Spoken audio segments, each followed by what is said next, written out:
And I want to give my patients the ability to do that. So when we look at the pain management options, we are always looking at ways to build confidence and build autonomy. What do you want to be able to do? And where are you now? And then how do we chart that path? How do we build those skills? And a lot of times we're building skills that you've never had.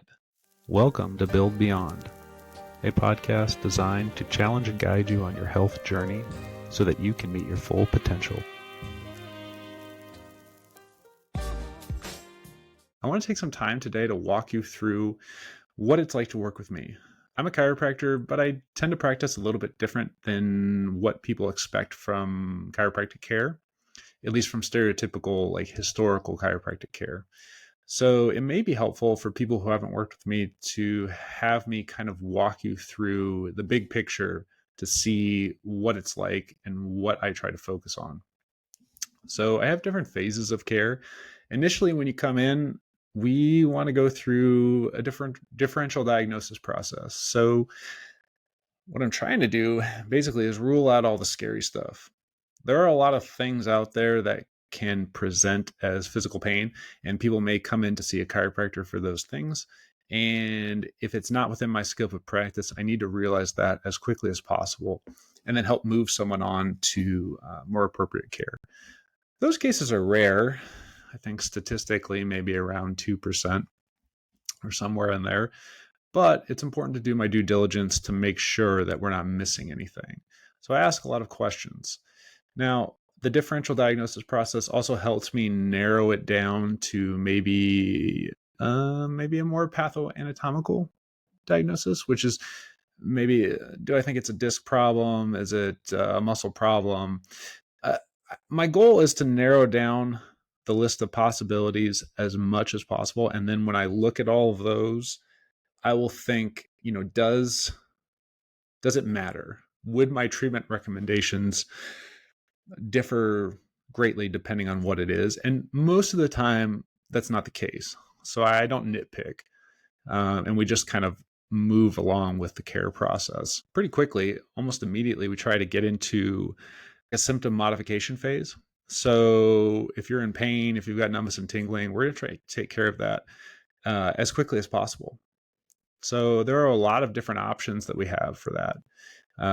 We have back cracking, so chiropractic adjustments tend to work quite well. Soft tissue therapy, massage. I don't have access to lasers, ultrasounds, things like that, but sometimes people will go through those and use those types of modalities to help manage the symptoms. There are a lot of different things we can do. Now, those options don't provide anything other than short-term relief. There are things that I like to focus on if the patient is willing to, that have benefits beyond pain management. Because most people, they don't book an appointment with a chiropractor or a physical therapist or a doctor as soon as they start having pain. It's usually a little bit down the line once that pain starts to affect their quality of life. So it could be affecting your job, things you need to get done. It could be affecting the things that you enjoy, family time, vacations, sports, physical activity, just comfort in general. Maybe it's uncomfortable to watch TV and things like that. What we look at is not just pain management, but what is it that you want to be able to do that you can't do right now? And stereotypical pain management options don't connect those dots very well. So, for example, getting your back cracked might decrease the pain temporarily, but it's not going to get you back to golf very well, right? It doesn't, there's a big gap there. And it's the same thing with massage. It's the same thing with e-stim, ultrasound, laser, injections, surgeries, things like that. There's usually this gap between the reduction of pain and then getting back to the activities that you want to be able to do. So I like to focus on, or at least I strongly recommend that we incorporate physical activity. So rehab, exercise, walking, different things like that. Now, the benefit of focusing on rehab, and by rehab, I love the definition of rehab. It's strength and conditioning, it's physical activity, it's exercise in the presence of pain or injury. We're going to look at what you want to be able to do, and we're going to look at all the basic requirements. So range of motion, flexibility, mobility, strength, stamina, agility, balance, speed, all these different components and all these things that need to come together seamlessly for you to be able to perform whatever it is you want to be able to do within a level of comfort that the level of comfort that you want. So then we regress all of that back in the rehab process or in the strength and conditioning process to something that's tolerable. So we find out where you want to go, and then we look at where you are and we chart that path. Now, all of the typical pain management options that you would expect out of a chiropractor, they're still on the table, but we have to acknowledge that they're generally not going to get you what you want in the long run. So we can use them, but we start to look at therapeutic exercise and movement and walking and things like that. Now, I'm not here to say that rehab and exercise and physical activity are better pain management options than anything else, because it's not true. If you look at the research, they work about the same. So you might be thinking, oh, rehab is just as good as chiropractic adjustments. As far as pain management goes, if you look at large enough sample size, enough people, they're about the same. But I wouldn't say one is just as good. I would say they're both just as bad, because they tend not to be great. We don't really have any great pain management options. And that is to say that when you look at a lot of these pain management options, they don't outperform doing nothing generally. They also don't outperform placebos. They're just not that good. But it's the best that we have, and they can be effective. So from strictly a pain management standpoint, I'm willing to use anything that's within my scope of practice that's safe for the patient, that they feel like is going to get them the results. Whether there is some type of mechanical stimulus or if it's just a placebo, it doesn't really matter. If it's comfortable and it's safe and you like it and you think it works and it's within my scope of practice, we can use it. But I have to be honest with you that a lot of those things are not going to connect the dots to get you what you want in the long run. So then we start to look at, okay, what are other pain management options that extend outside of just pain management that can move us closer towards the goal? Well, we can talk about sleep. It's a huge thing. I think it's overlooked by a lot of people. We can talk about nutrition. We can talk about managing stress levels. We can talk about physical activity. And physical activity we can break up. So we've got just general physical activity, which we can monitor via steps. So how many steps are you taking each day? So we can just look at walking. We can look at strength training. We can look at endurance. We can look at cardio. We can look at sports. We can look at just in general, improving your cardio, improving your strength, increasing your physical activity, and doing it in a way that you enjoy, that doesn't scare you, but also looking at the long-term goals. So for example, if you want or need to be able to pick up heavy things in life, kids, laundry, yard work, some part of that rehab process and that pain management process is going to have to involve picking up heavy things. So working with like stretchy bands or doing stretches or really light weights, that may be a great place to start. But if your goals require you to do something harder, we're going to have to do something harder. And I think, at least when I was taught how to do rehab, I feel like we're taught rehab and strength and conditioning in a way that we underdose. So some people may be saying, well, okay, I've done the chiropractic thing. I've got my back cracked. I've got the soft tissue work. It helped a little bit, but it didn't get me what we want. And then I went and I got rehab, and it did a little bit better, but it didn't get me what we want. And I think if that's your experience, I think you're moving in the right direction. But for a lot of times, the rehab is underdosed. So it got you out of just that pain management realm, and it got you into, okay, we're moving on a path towards our goals, but it didn't go far enough. It didn't challenge you enough. And I think that's the problem, is we need to challenge people more. And that's what I like to do. I like to challenge, because real life has challenges, and I can control everything in a clinic. I can control the temperature. I can control the noise. I can control the humidity. I can control the surface. I can control what you're picking up, the reps, the range of motion, the weight, the rest time, the music, everything.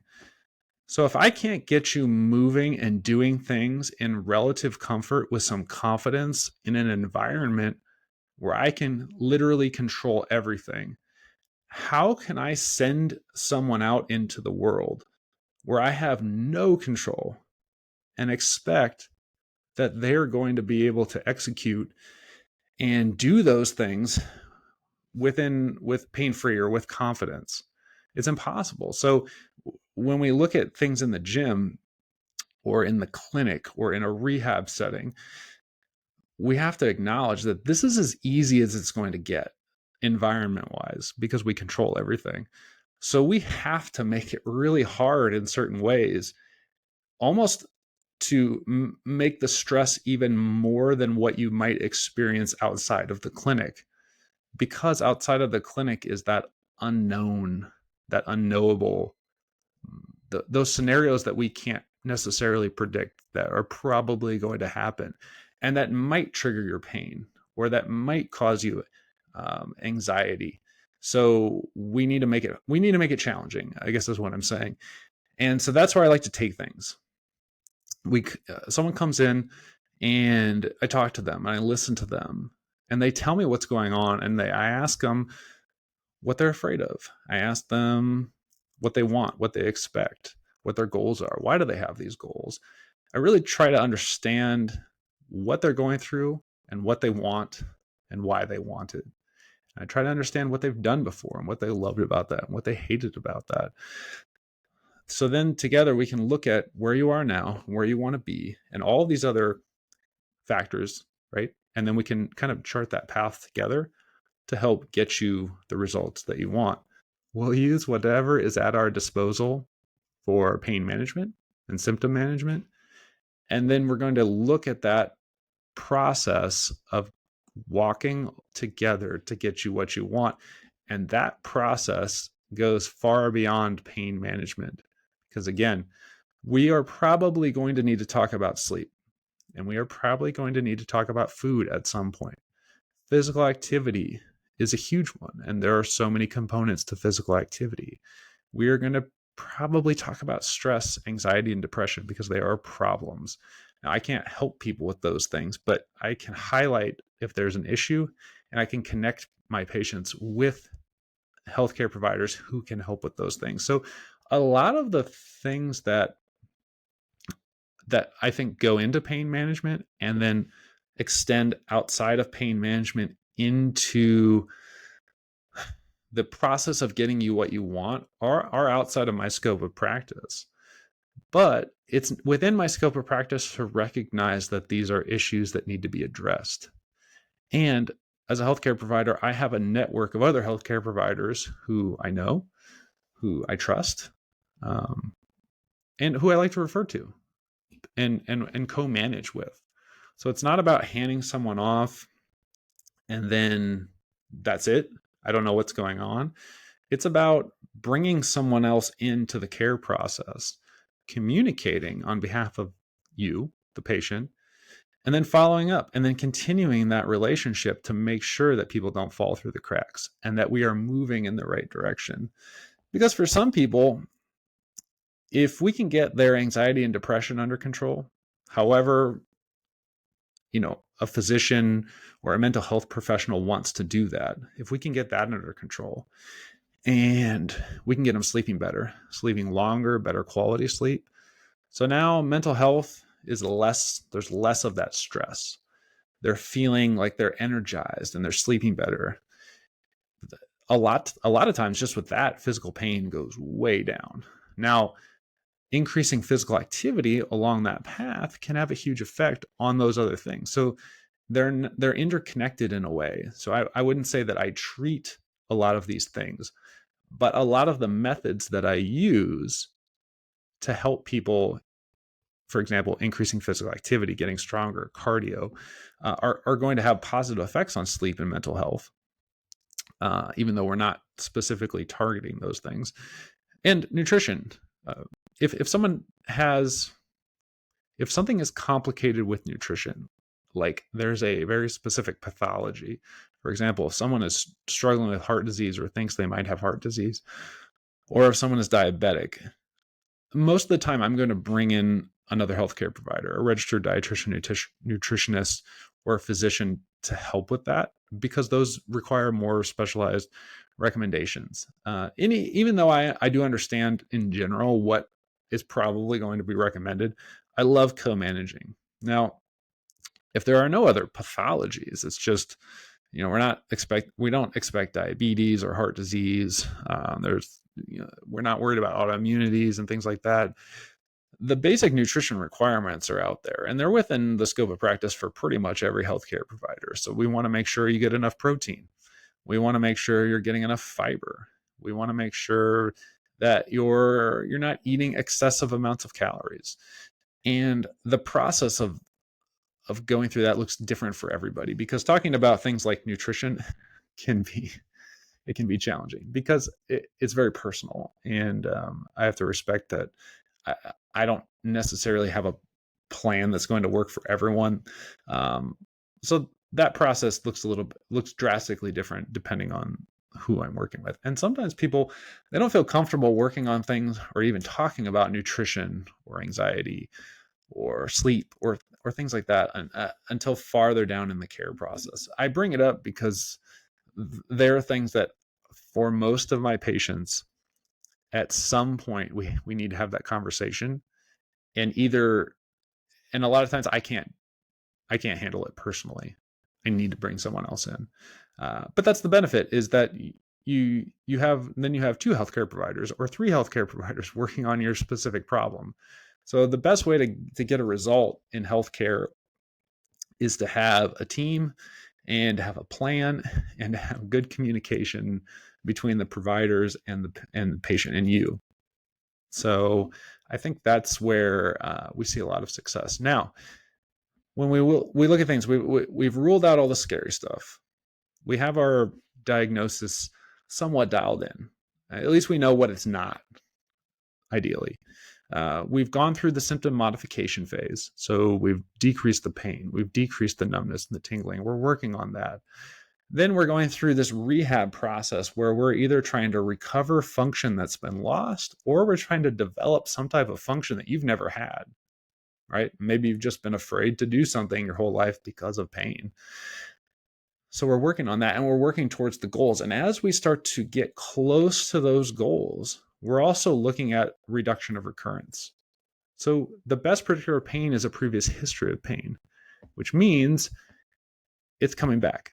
And that can sound depressing for a lot of people, but I think it's empowering. And that's how I like to frame it. It's like, okay, there is no prevention. We can get rid of the word prevention, because even if we do something and then the bad outcome never happens again, did we prevent it, or was it just not going to happen again? There's no way to know. So I try and, as much as possible, get rid of the word prevention. We can look at reduction, though, because that's measurable. So if we're trying to reduce the recurrence of something, we can look at, well, maybe you're used to 5 episodes of low back pain per year, and we get it down to 2. We can look at reduction in the sense that typically when you have something like low back pain, you have it for a month. Well, maybe we can get it down to 3 weeks or 2 weeks. Or maybe reduction can be in the form of like, hey, I typically, my pain gets up to 8 out of 10 at its worst, but now we've reduced it so it's the worst it ever gets is a 4 out of 10. So that's way better. Or typically the pain lasts for a certain amount of time and now it's not as bad. Or however, whatever type of reduction matters to you, that's what we try and look at. And ideally, we're looking at all of them. So we acknowledge that a previous history of pain is the best predictor of pain. So it's 100% likely that you're going to experience this again. Now, if we can, even though that does sound a little depressing at first, if we can come to terms with that and we just acknowledge that, okay, pain is a human experience and pain is coming, it's coming back, then we can say, well, what can we do to prepare for it? And that's a great question because there's so many things we can do. And we've already started them. So we have looked at the diagnostic process. So ideally, that's just reducing fear. We're looking at ways to say, what are all the scary things that I'm freaked out about? And let's put your mind at ease. We're looking at symptom modification, so pain reduction, and the benefit of moving more towards physical activity and looking at sleep and nutrition for pain management and stress management and things like that is that that's stuff that you do on your own. So if we can find together a process for pain management and symptom modification that works for you, that doesn't require me to put my hands on someone and manipulate their joints, that means that if a pain comes at a point when you don't have access to me or access to a chiropractor, you can manage it on your own. So if you're on vacation somewhere or you're just super busy and the pain comes back, you have all of these tools because you've worked through this process before. And you can use these tools to help manage your pain effectively. And it gives you confidence, it gives you options, it takes away fear, it makes you less reliant on healthcare providers. So it's cheaper both in the sense that it saves you money and it saves you time. And time for many of us, especially those of us with kids, my time is more valuable than money at this point. So I prioritize that over a lot of different things. So I will actually pay more a lot of times just for convenience because I've got little kids and I don't have time. And if I miss out on key things with my kids because I've got endless appointments for low back pain or shoulder pain, which I suffer from both of those, then I don't want to be sitting in some waiting room waiting for someone to do something to me and missing out on my kids' soccer games or whatever, or just time with my kids uh, because I can't handle something on my own. No, and I don't want that. And I want to give my patients the ability to do that. So when we look at the pain management options, we are always looking at ways to build confidence and build autonomy. And then we move through this process of essentially modified strength and conditioning, usually. I mean, that's really, I think, where I shine is that we're rehabbing. What do you want to be able to do? And then and where are you now? And then how do we chart that path? How do we build those skills? And a lot of times we're building skills that you've never had. So along the process, we might be working on your knee, but you say, I always wanted to be able to do a pull up. Well, why not build that into the program? So we can start to look at those things and we can start to look at things that maybe you've wanted to do or you used to be able to do that you don't feel confident doing now. So maybe you want to run a 5K or a 10K or a marathon, or you want to be able to go on a long hike, or there's some type of physical activity or challenge or something you want to be able to do that either you haven't done in a long time or you've never done before. So sometimes we really are just developing skills that are outside of what you would think that you're coming in for. So for example, let's say you're rehabbing an ACL. Well, how's your upper body strength? How many push-ups can you do? Because we can build that in. We have rest time when we're working together.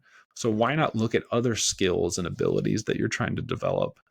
And again, along this process, we're looking at general health. So we're trying to improve sleep and nutrition, and at least thinking about stress management and relationships. A lot of times, this process is going to get you connected with other people in your community who have similar pain, who have had similar injuries, and have similar goals. And many times people don't even know that these other people exist, or they know them and they don't realize that they connect so well.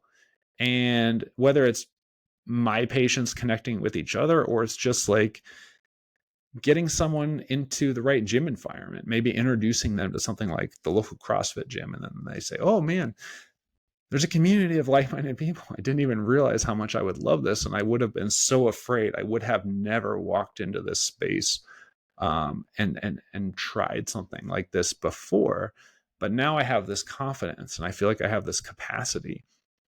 So we look at that as well. What does the community look like, and how can I facilitate or maybe connect someone with other people or a group of people that they're going to gel with, and somewhere where they can go and they can grow and thrive and really have some fun with it. So to summarize, when someone comes to see me, you might get adjusted, you might not. You might get some soft tissue therapy, you might not. For most of the people, yeah, I probably do a lot of that stuff uh, because I think it can be helpful, and a lot of people value it a lot. So if you value it and it's safe, uh, I just I'll do it. I just don't want to make it the centerpiece, and I don't want to trick anyone or make anyone think that coming here and seeing me and lying still on a table and having me crack your back is somehow going to get you back to your golf game, or somehow is going to have some type of benefit. It's like it's not going to improve your health. It's not going to do all of these things, but it can be part of the process, and a lot of times it is. So if someone comes to see me, we talk. I ask a ton of questions, and I want to know everything about you. I want to know everything about what you're doing, what's going on, what you're feeling, what you can't do that you want to be able to do, what you think is going on, because you know your body better than anyone. So I'm really curious to see what your thoughts are and why you have those thoughts. I want to know what you want. I want to know what you think you need. I want to know what you're freaked out about, what you're concerned about. I want to know what you've tried before. I want to know, out of what you've tried before, what worked, what'd you love about it, because I'm going to try and replicate that as much as I can. What'd you hate? Because I don't want to go back and do those same things. Or maybe there was something that you hated, but you hated it because you didn't understand it, and it's actually the best thing for you. So maybe there's an education component that's missing. So maybe your previous healthcare providers were on the right track. It was just a communication breakdown. So maybe I can help. I don't have to reinvent the wheel, and we can just maybe get you on a similar program, but with a better understanding and some more education. Once we've gone through that, as quickly as we can, we're going to get into pain management and symptom modification to get you more comfortable. And I always am trying to incorporate things that you can do on your own, because again, I want to build skills, I want to build confidence, and I want to build autonomy. I want to teach you not to need me for those things. So when pain comes back, which it totally will, because prevention is not a real thing for physical musculoskeletal pain, you need to have the tools and you need to have some confidence. You need to have something that you can try at least. And if it doesn't work, you always have access. But I don't want someone to feel like they need to come to a chiropractor regularly to get adjusted, just because that's the only option that they have. There are so many other options. And then as soon as we can, this might all be in this first visit as well, we're looking at how do we get you to where you want to be? So how do we start building you back up? And that's rehab in general. And again, rehab, I love some of these definitions that I didn't create. Rehab is strength and conditioning, it's exercise in the presence of pain or injury. So it's not really a whole lot different uh, than what you would see in a gym. It's just we're going to regress it back to a level that's comfortable for you, and then help you chart a path in the direction that you want to go. So it's really, again, it's teaching you what you can do for yourself in a way, because long term, if I can teach you not to need me, that's a good thing. It really is. I mean, that should be the goal of healthcare, is helping people not need healthcare. And unfortunately, and I'm not going to go on an insurance rant right now, but we've all experienced this. And if you haven't, then it's good to know that insurance doesn't reimburse for being an effective and efficient healthcare provider. They don't reimburse for positive outcomes in general. They reimburse for a volume. So how many billable codes can you put into the system to get paid for? So as a healthcare provider, if I don't take insurance, but if I was taking insurance, volume is the game, billable codes are the game. For me now, as a cash-based provider, I don't have to worry about that. So it doesn't matter if I can do whatever you need me to do, and I can be whatever you need me to be. And I can be totally honest with you, because my success as a cash-based provider is 100% based on outcomes. If I don't get you the goods, no one's going to come back to me because I don't take your insurance.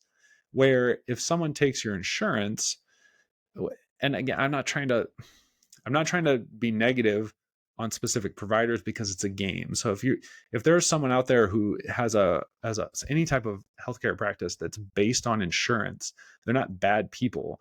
They're they're playing. They have to play this game. They won't make any money. They won't be in business if they don't bill codes.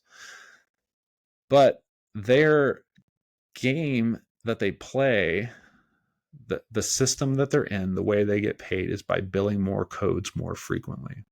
And that's just the truth. Again, it doesn't make them bad. It's just the way healthcare system's set up. I am not that way. I have stepped outside of that, and I'm not the only one doing it. There's a lot of healthcare providers and a lot of professions who are cash based now, because we're outcome based.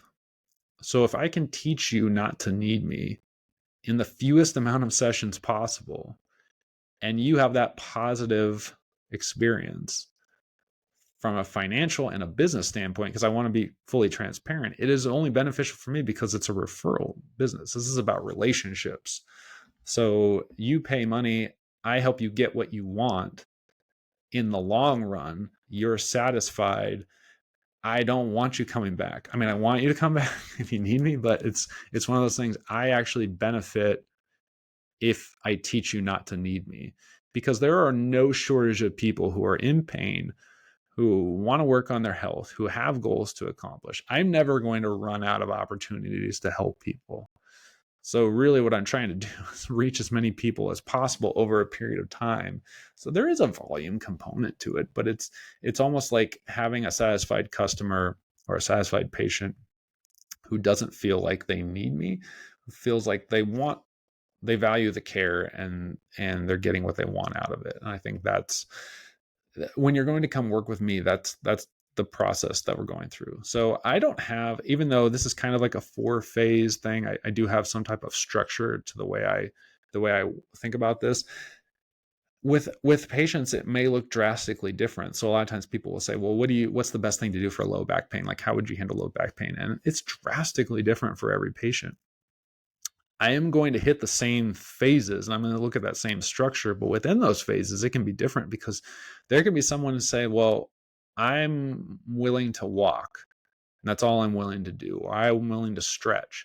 So you may look at like one of my low back pain patients, and you're like, well, that person walks every day. This person doesn't walk. They're stretching every day. And this person's focusing on sleep. So do they have different diagnoses or different what? No, they don't. It's probably the same thing. Like, it's just, they've all got low back pain. It's not complicated. I don't expect anything else is going on, but that's what they're willing to do. That's what they're excited about. That's the path that they have chosen and the activities that they value the most. So some people might value walking more. Some people might value sleep more. Some people really want to work on nutrition. A lot of people want to get in the gym. They want to start exercising and doing those things. So within the general structure that I think about, it can be whatever you want it to be. But I have to be honest that if someone comes to me and says, that all sounds great, I just want to come in and get my back cracked, and I want to come in and do that routinely, and I want to get the results that I want. Those types of people, I respect that, because I know that there are lifestyles. Like, if you're a truck driver and you're working a lot of hours, it's really hard to change your lifestyle. Farmers, there are just a lot of people, even even people work, like, think about doctors, like ER doctors. There are so many professions out there where people say, you know what, I can't change anything in my life right now. I just want to come in and get pain management. I totally respect that. I am not a good fit for those people. It is true. And even when those people come see me, I, depending on the circumstance, I may provide a little bit of that care for a limited amount of time. A lot of times I'm going to refer them because there are other chiropractors and physical therapists and massage therapists, acupuncturists, you name it. There are a lot of other people who are really good at providing those therapies. They're really excited about providing those therapies and will do an excellent job. And I'm not here to sell anything or push anything to anyone who doesn't want it. That's just not what I do. So that's the care process. I'll put a summary of that in the show notes. So if anyone's interested and they want to look at it in a little bit more detail, maybe you're a visual learner and you can kind of you can see what that looks like. Or you can also reach out to me and I can provide you some charts, or maybe we can get on the phone and talk about things if you're curious about how that works.